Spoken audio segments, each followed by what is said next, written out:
If you have an interest in horses and love learning more about horses, the horse industry, teaching, or even managing your own horse business, then you're in the right place. We would love you to join us on our mission, which is to improve the lives of horses around the world through the education of riders, handlers, and trainers. So get comfortable, listen in, and enjoy. This has been another episode sponsored by Online Horse College.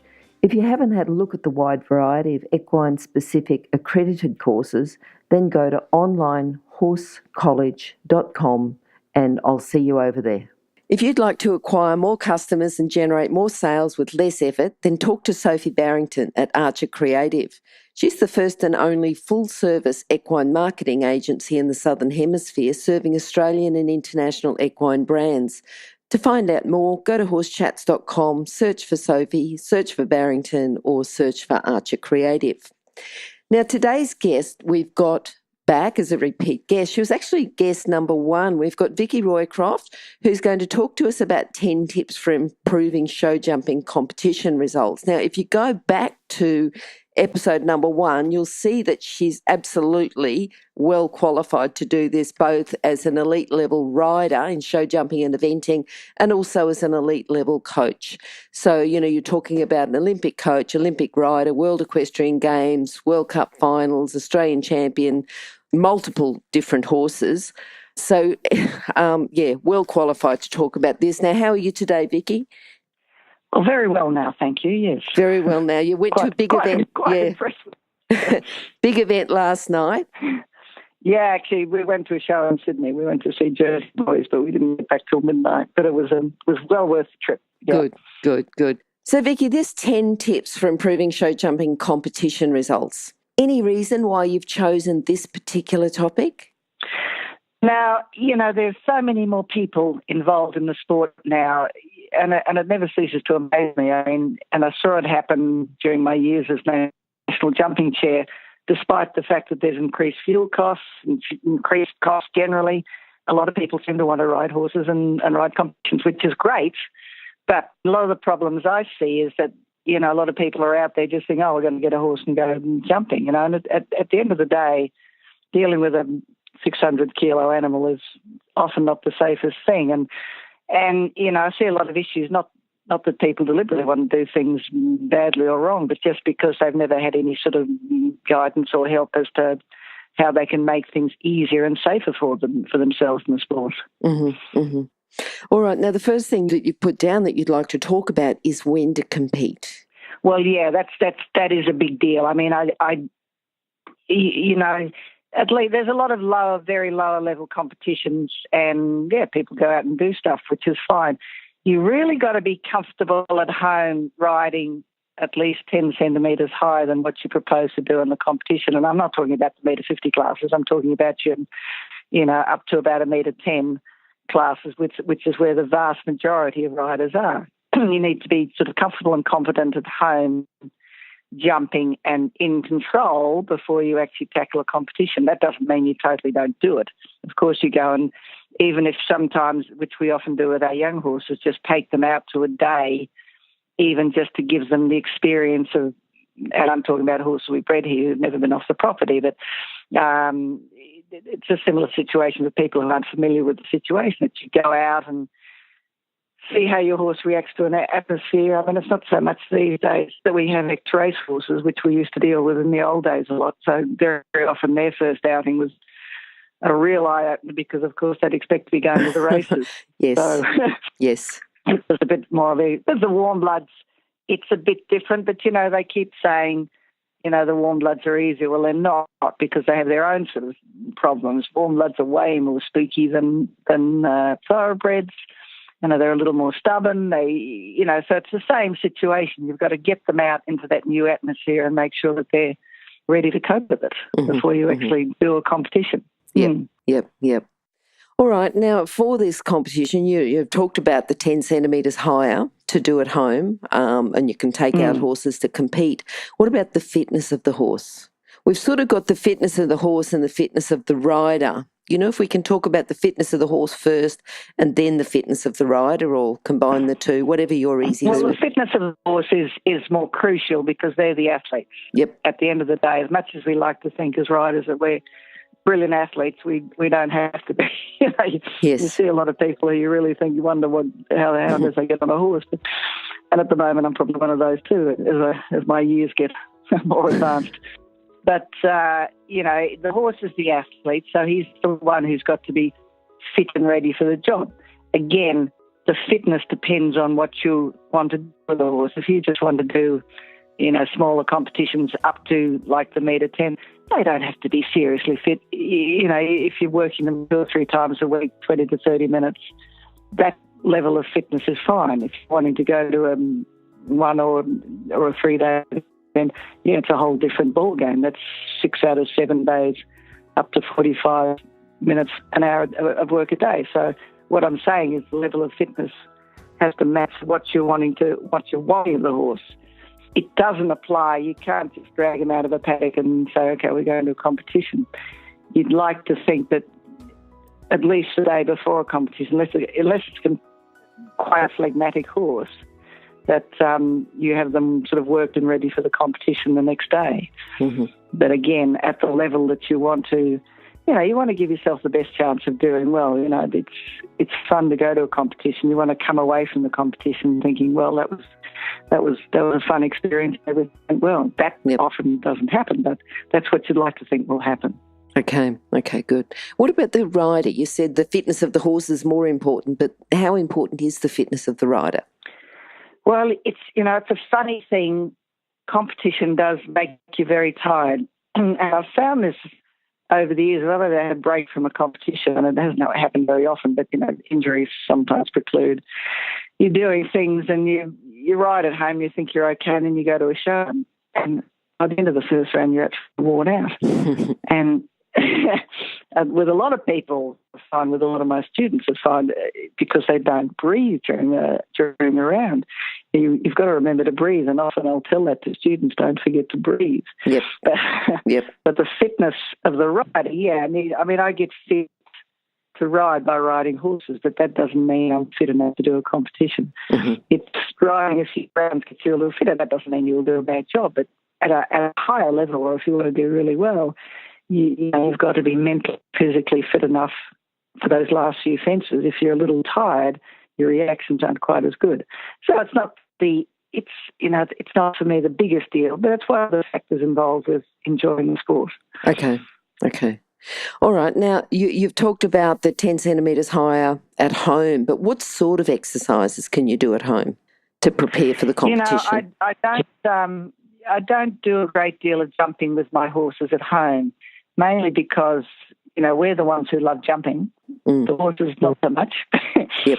I get these people who will tell me, oh, my horse loves jumping. He just rushes at his fences. And I think, you are misguided. Yes. The horse is only rushing because he's trying to get it over with quickly. You put a horse in a paddock full of show jumps, and I guarantee nothing will ever go and jump fences. Yep. They may jump a fence if they have an incentive to, like if they want to get to a mate or to a better paddock. That will often mean they'll jump, but they won't jump by choice. So our challenge as a rider is to make it as easy as possible for them. That doesn't mean they'll necessarily enjoy it, but they won't be so agreeable about it. I mean, most of my horses, I always try to promote the attitude in the horse of that the horse is saying to me, what would you like me to do now? Yes. Not what the hell do you want me to do, or bugger off, I'm going to do my own thing. So the constant challenge in educating a horse is getting them to that level of not compliance. You're a partnership, but the rider is the senior partner in the relationship. So that you have a good understanding of one another. That's basically what I'm saying. Mm-hmm. So the exercises I use at home is really, I use a lot of poles. I use a lot of cavalettis. I love cavalettis. The value of these is that it teaches the rider about riding a line and riding a distance. It's actually a lot harder to canter a pole on the ground than canter like about a 90 centimetre fence, because the horse isn't looking at the pole.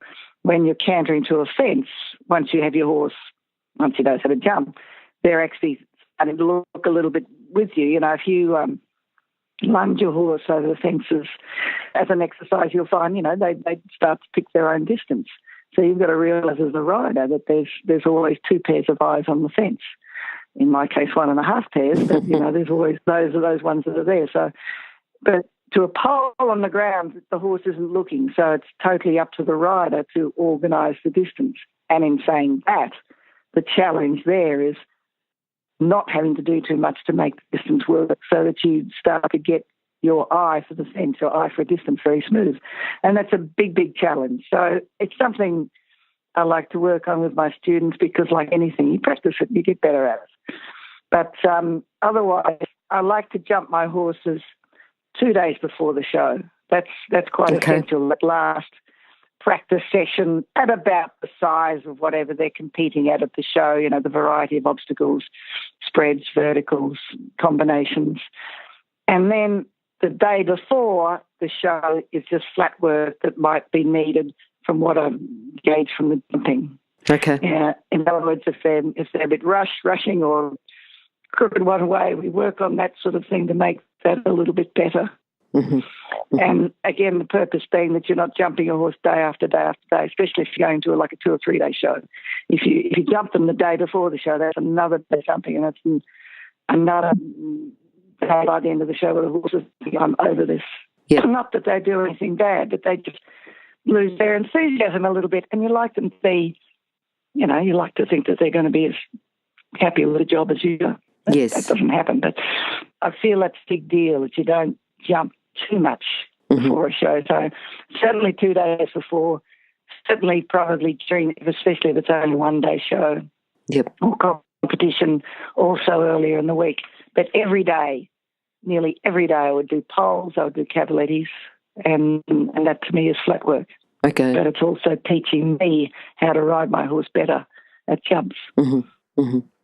All right. The next thing we've got is travelling to a competition. Now, are they common things like travelling to a competition, you know, 10 minutes down the road, or travelling several days to a competition? Are they common things that we need to know, or what main things do you think we need to know about travelling to the competition? It's something that I'm not very good at, but I'm trying to get better at it as I get older, is being better organised and giving myself plenty of time. You know, yep. I'm a real last-minute person, and that has been to a detriment at a lot of competitions, because I've sort of been running late, and I'm not a morning person. Mm-hmm. I'm in the wrong sport, God knows why, but anyway, I'm not a morning person. But so, you know, really, if you're serious about having a good day, you may really give yourself plenty of time to get there in time, to get settled, to get a good parking spot, to be organised. If it's a 2 and 3 day show where you're away, you know, making sure all your ducks are in a row, that you've got the feed organised, that the stables are organised, or the yard, or whatever you need to be organised. It really is all about being organised, knowing that your horse is going to travel all right. I'm not a great one for using travelling boots and things. I find they upset horses more than anything. I just make sure that the travelling arrangements in my truck, as it is, are adequate, that you're not having a horse next to another one that I might argue or fight or whatever, because I just don't like too much stuff on their legs that bothers them. Okay.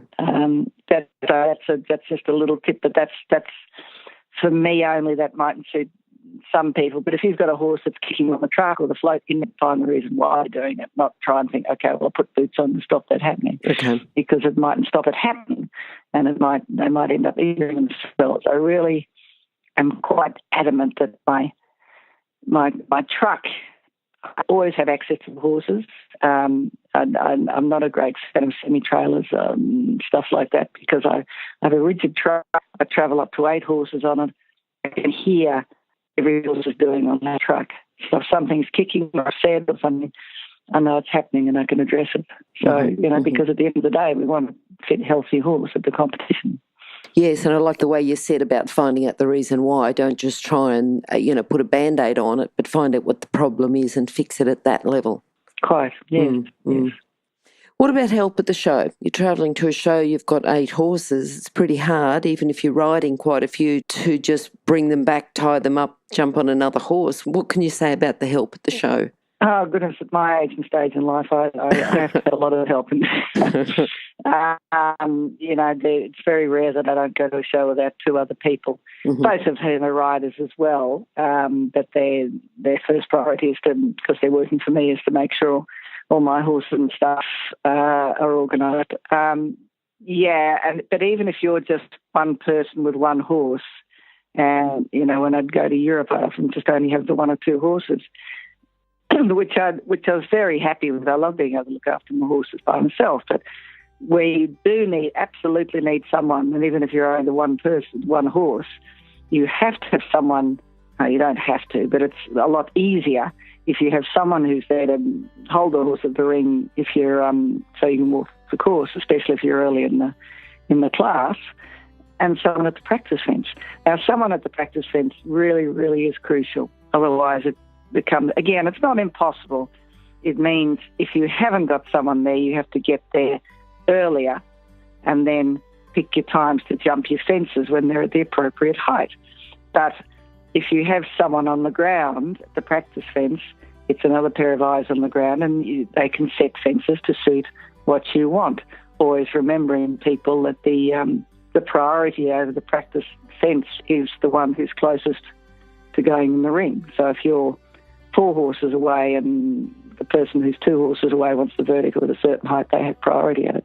But it's really essential to have someone there at that warm-up, because that's where you can make or break your good or bad round. Yep.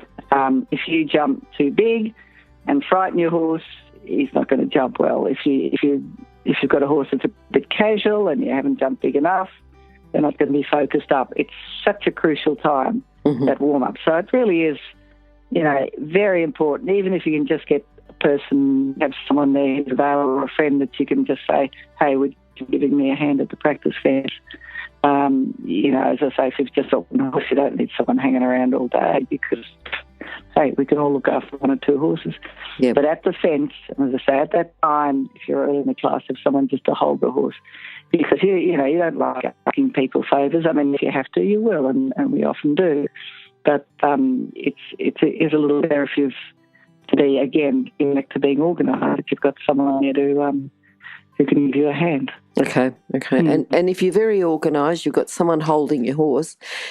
Tell us about walking the course. How important is that? And what are the main things that we should be doing when we walk the course? Is it just finding which order the jumps go, or a bit more important than that?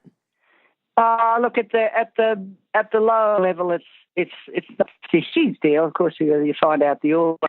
You've got to base your course walk on your horse. Mm-hmm.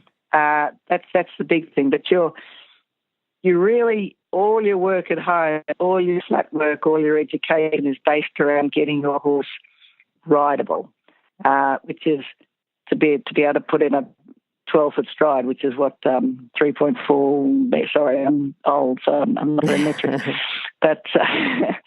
But based upon them having that 12-foot, if you've got the big horse, you've got to be able to shorten your stride. If you've got the small horse, you hope that they can make their stride bigger, or that you look to where you may have to add strides, like in a normal 7-stride line. Maybe you're going to do 8 strides on the horse with the shorter stride. So it's finding the numbers. It's knowing how many strides between fences, up to 7 or 8 strides. After that, anything can happen. Okay. You've got people now, and some of these overprotective trainers, they'll be counting, 9, 10, 11, for heaven's sake. Lots can happen that time. Yep. But, and that's the other thing, is also be ready not to be rigid on a plan. Mm-hmm. You've walked a course and think, this is what I'm going to do. If you possibly can, you watch a few go to see if what you have decided in your mind is actually workable. Other thing is if there's someone there who's, advice you trust, it's just, what do you think in this line? Should I be doing 6 strides or 7 strides? Any of the elite riders that I know, myself included, we're very happy to to help, or, if someone asks us a question, it's no big deal. But again, my main thing is, unless I know the horse the person's riding, I'm not going to say, actually, this is a 6 or a 7. It really depends on their horse. So if you have the opportunity to watch some go, you watch hopefully a horse that's similar to yours. If it's a bit hard or a bit short striding or a bit long striding, you try and watch that horse to gauge what's happening. Mm-hmm. Also to see like the influence of maybe where the in-gate is, to see how much that's going to affect horses. If they've got a big oxer going away from them in the in-gate, you've got to know that you've got to ride it a bit stronger, because the horse is always going to be magnetically dragged towards home, that sort of thing. Okay. If you're an equestrian coach or a horse riding instructor, or even if you aspire to be one, have a look at the free video series for horse riding instructors on the Horse Chats website. Go there now, have a look, horsechats.com. Okay, now you talked before about the help at the show and you talked about the practice fence. Have you got anything else to say about that crucial warm-up? Yeah, look, again, it's about being organised. I normally I'll get on the horse, again, depending on the horse, but on the average about 8 or 10 horses before I'm due to go. Okay. To be able to give them that sort of, about a 10-minute flat work warm-up. But if you've got a hot horse or a nervous horse, you might have to get on them earlier. If you're in a position where you don't have someone to help you, you'll get on earlier, like 20 horses before, so that you can time your riding the fences as to when it suits you, rather than get on 5 before and think, that's the only fence available is a metre 3 vertical when I'm going into a metre class. Yeah. That's going to completely shatter you. Yeah. I've seen it happen. Yeah. For sure. So, and because that goes on to another tip I'm going to talk about is nervousness, that people sort of lose their brains a bit sometimes when they in the warm-up. You've really got to critically assess what you want to do. Remember that you can only do as much as you've trained. You're not going to, you're not going to be able to do better. You can wish for better, but don't expect better. Try and make the horse into a metre 60 horse who isn't. Yeah. The other thing with the warm up, and this is associated with the warm up, is my big deal is I love to get the ring into the competition ring as early as possible, because I like to get the horse comfortable in that atmosphere, because as we know, horses are such herd-bound creatures, and you take out of their environment, they get worried and a bit distracted. So for me, it's very crucial to get into the competition ring quite early. Now, nowadays, because of our numbers, we're getting more like the Europeans at last. In order to keep the competition flowing and getting more horses through, they'll often send a horse that's next in the draw into the ring. Mm-hmm. So there's always often 2, sometimes 3 horses in the arena at the same time. Yep. So that's a good thing, but what riders have got to learn about is making sure that they know how to, not get in anybody's way. Okay. Yes. Okay. And that again is a learning process, but you really, for me, it's a crucial thing, and I love to be able to do it, get the horse in the ring as early as possible, mm-hmm. so that we can find and show him anything that might be spooky, or a line that might be a little distracting, or a sideshow that's over there, or a tent or something, so that you can get the horse familiar and comfortable in that environment before you start the round, so that by the time you start the round, by the time that bell is gone, and you've still got 45 seconds to familiarise the horse a little bit. In the old days, it used to be 60 seconds, mm-hmm. but now it's 45. But now you have that extra time, because they normally let you in earlier, yep. to get the horse familiar and comfortable in the environment, so his attention is switched back to you and what he's got to do. Okay. And that's the best way to ensure a good round. Yep, yep. You talked, earlier on about when to compete, and we talked about horses just off the track and young horses bred at home getting out. But what if the horse stays nervous? What can you say about nervous horses? Again, you've got to look at why they're nervous. Mm-hmm. And that's one of the things I really love about riding is getting into the horse's head and to see why they're acting in a particular way. Okay, yep. So if they're still nervous, there's, the horse's characters can generally be moulded by the rider. A hot horse will be a bit of a hot horse, but and a phlegmatic one will always be a bit phlegmatic. You try to, and if you're riding 6 or 8 horses a day, that you get all those horses reacting the same way to the same as that you apply to them. In other words, the hot horse has to get used to your leg, the cold horse has to react to your leg. Yep. So, that's what you're looking at. If your horse is staying nervous after you're at about the 3rd or 4th show, you've got to figure out that there's something going on here. That am I jumping in too big? Have I got too much bit on him? Am I feeding him too much? You look at the reasons why and try and analyse. And if you can't figure it out, you need to go to someone. Go to a professional and say, look, these are the problems I'm having. Can I help you? It's their job. Okay, what about nervous riders? Another topic altogether. That's one of the biggest problems we have is nerves can destroy you. Nerves can destroy you. And I was so fortunate in my early years because I was a very nervous rider. And when I became associated with the Roycroft and when Wayne and I started going out, he gave me the best advice ever. He said, everybody gets nervous. Don't think you're alone in that. And anyone who says they don't get nervous, they're lying. What you've got to do is then make your nerves work for you. Okay, as soon as you start getting nervous about something, I don't want to, and there's 2 types of nerves of sort of fear, and fear of physical injury or fear of failure, basically the categories.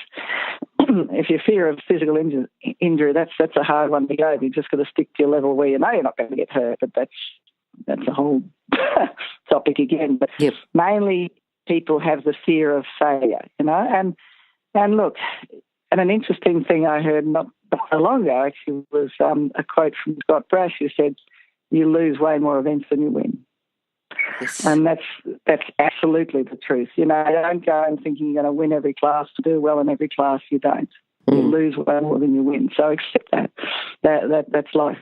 But as soon as you start getting nervous about something, I want to do this, I'm really worried about this fence or that fence, you've really got to set your mind, and this is what Wayne told me, you set your mind to focus on what you need to do to get the job done. Go over the course in your mind. Put your mind, your nervous energy into something constructive like that. It's okay, what am I going to do when I go in the ring? What am I going to do here? And that will take your mind off, I'm going to screw this up. And I found that the most valuable advice at that time, and I still think that applies, that you don't, as I say, you can figure out, okay, what if you're nervous because you're doing something that you're not ready for, that's understandable. And again, another thing I say to my students very often is, look, I would rather you do something at a lower level and come out of the ring thinking, I wish I'd done the higher class, than come out of the ring thinking of the higher class having screwed up, saying, I wish I hadn't done that. Okay. It's a much better feeling to think, okay, good, I've given the horse, I've got a good confident run, he jumped really well, I could have done the higher class. Next go I will do the higher class. There's always plenty of shows. Okay. All right, a lot to digest, a lot to think about. I've made lots and lots of notes, so hopefully everyone else has too. I think help. No, really good. All right, well, it's been quite a while since we've seen you, so hopefully we'll have a chat sometime a little bit sooner. We've gone from, if first we're on in episode number 1, and I think we're sort of approaching 500 now, so hopefully we'll see you. Fantastic. A little bit sooner. So thank you very much for your time, Vicki. And no, please. I'm sorry. I'm sorry. No, really good. No, really thanks good. A lot. Yeah, excellent. We'll talk to you very soon. Thank you. Okay. Thank you, Glenys. All righty. Goodbye.